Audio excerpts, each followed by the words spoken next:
ତିନୋଟି ପର୍ଯ୍ୟାୟ ପଞ୍ଚାୟତ ନିର୍ବାଚନର ଅଘୋଷିତ ଫଳାଫଳ ମୁତାବକ ବିଜେପି ଜିତିଛି 187ରୁ ଅଧିକ ଜିଲ୍ଲା ପରିଷଦ ଆସନ, ଯାହାକୁ ନେଇ ଉତ୍ସାହିତ ଅଛି ପୁରା ବିଜେପି କ୍ୟାମ୍ପ। ତେବେ ବିଜେପିର ଏହି ବିଜୟଧାରା ଉପରେ ମନ୍ତବ୍ୟ ରଖିଛନ୍ତି କେନ୍ଦ୍ରମନ୍ତ୍ରୀ ଧର୍ମେନ୍ଦ୍ର ପ୍ରଧାନ। ଏକ ଲମ୍ବା ସମୟର ଦୁର୍ନୀତିଗ୍ରସ୍ତ ସରକାରଙ୍କୁ ଓଡ଼ିଶାବାସୀ ପ୍ରତ୍ୟାଖ୍ୟାନ କରିଛନ୍ତି। ମୁଖ୍ୟମନ୍ତ୍ରୀଙ୍କ ନେତୃତ୍ୱାଧୀନ ସରକାରଙ୍କ ଉପରେ ଆସ୍ଥା ହରାଇ ପ୍ରଧାନମନ୍ତ୍ରୀଙ୍କ ଉପରେ ଆସ୍ଥା ପ୍ରକଟ କରିଛନ୍ତି ରାଜ୍ୟବାସୀ।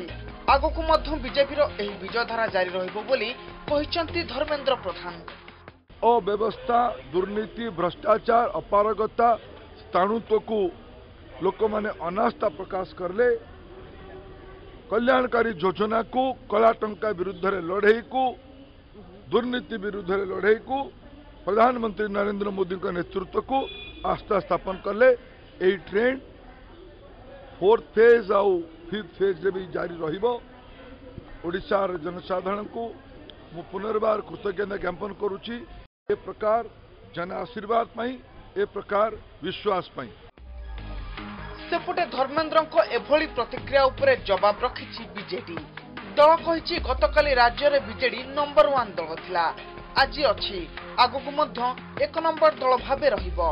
तेबे राज्य बीजेपी निजे समीक्षा करू से माने केते असहाय हो जाइछंती, जहा फल तांको पई केंद्र तथा पड़ोसी नेता साजिछंती पंचायत निर्वाचनर प्रचारक।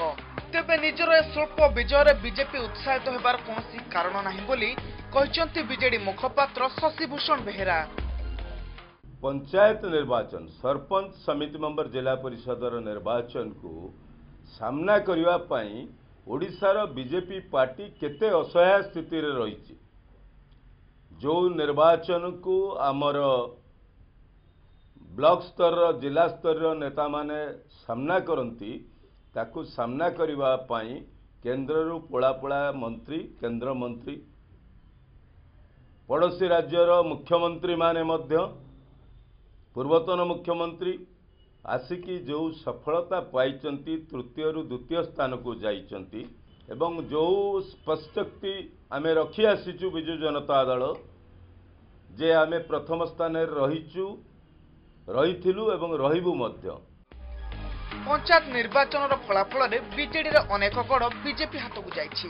तेबे आगकू बीजेपी एभली विजयधारा जारी रहिले 2019 रे निजर गढ़ किभली भाबे रक्षा करिबारे केते सफल हेबो बीजेडी से नै एबेठारु सृष्टि होइछि प्रश्नबाची। भुवनेश्वर वीडियो जर्नालिस्ट सुबोध परीक्षांक सह मधुस्मिता पैडांग रिपोर्ट, एमबीसी न्यूज।